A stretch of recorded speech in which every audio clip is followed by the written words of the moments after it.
जब हम करीले मना ये सखी त बेलना से रोज कुटेला। का कही सखी सैया के खेला पंप मार के सुतेला। का कही सखी सैया के खेला पंप मार के सुतेला। नमस्कार, स्वागत अपने यूट्यूब चैनल सॉन्ग राइटर रंगीला में। और आज आपके बीच में एक ब्लास्ट मेटल अश्लील में लेके आ गया हूँ। दोस्तों, अगर आप लोग अभी तक हमारे चैनल को सब्सक्राइब नहीं किए हैं तो हमारे चैनल को सब्सक्राइब कर लेना और साथ में एक लाइक कर देना, ताकि हमें और खुशी मिले आप लोग को सॉन्ग फ्री में देने के लिए।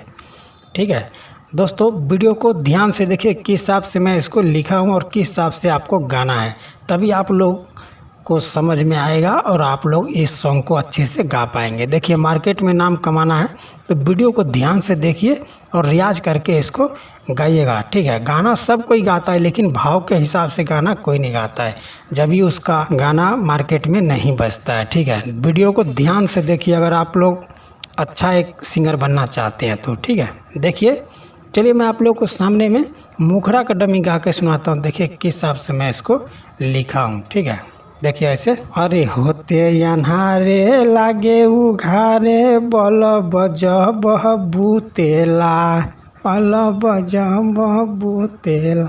हाँ, होते अन्हारे लागे उघारे बल बजब बूतेला। आ का कहीं सखी सैया के खेला पंप मार के सुतेला।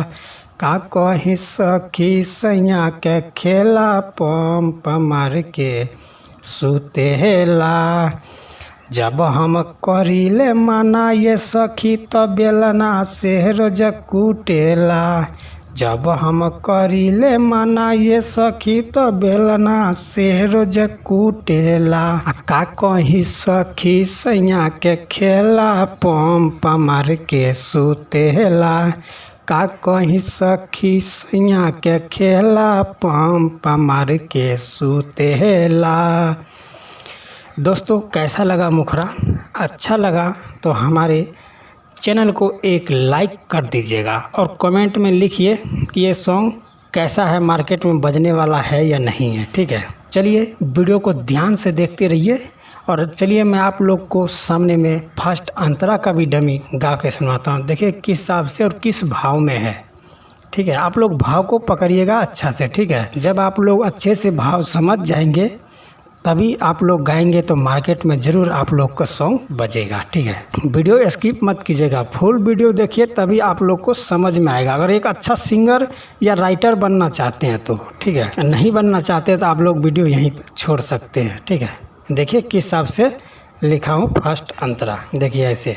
जब से गवनमा योनी थक गईनी समझा के, नया बात बोली त कुछो मारे लानी हुरा के, मारे लानी हो।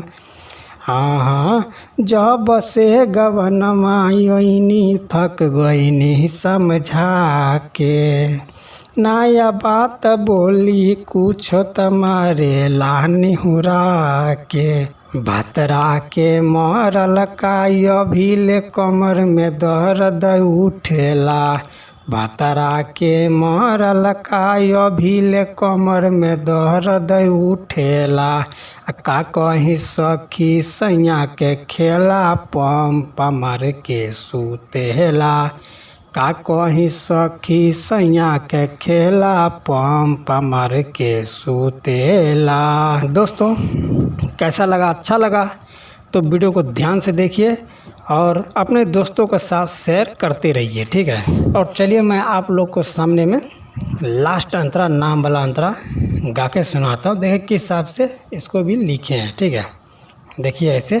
नदी गोतिनिया से लाजे ना बताइले, एक मन करे कि नैहर चली जाई रे। ए सखी। हाँ, नदी गोतिनिया से लाजे ना बताइले, एक मन करे कि नैहर चली जाई रे। नीतीश यमन रंगीला मुँह दब के माजा लूटेला। नीतीश रंगीला यमन मुँहवा दब के माजा लूटेला। आ का कहीं सखी सैया के खेला पंप मार के सुतेला। का कहीं सखी सैया के खेला पंप मार के सुतेला। दोस्तों कैसा लगा, आशा करता हूँ कि आप लोग को बहुत अच्छा लगा होगा। अच्छा लगा होगा तो हमारे वीडियो को एक लाइक कर दीजिएगा और चैनल को सब्सक्राइब कर लीजिएगा और कमेंट में लिखिए कि आज का सॉन्ग कैसा रहा, ठीक है। और चलिए मैं अगला मैटर भी इसी टाइप का लेके आऊँगा, धांसू मैटर लेके आऊँगा न्यू ट्रैक में, ठीक है। चलिए आज का वीडियो यहीं तक, धन्यवाद।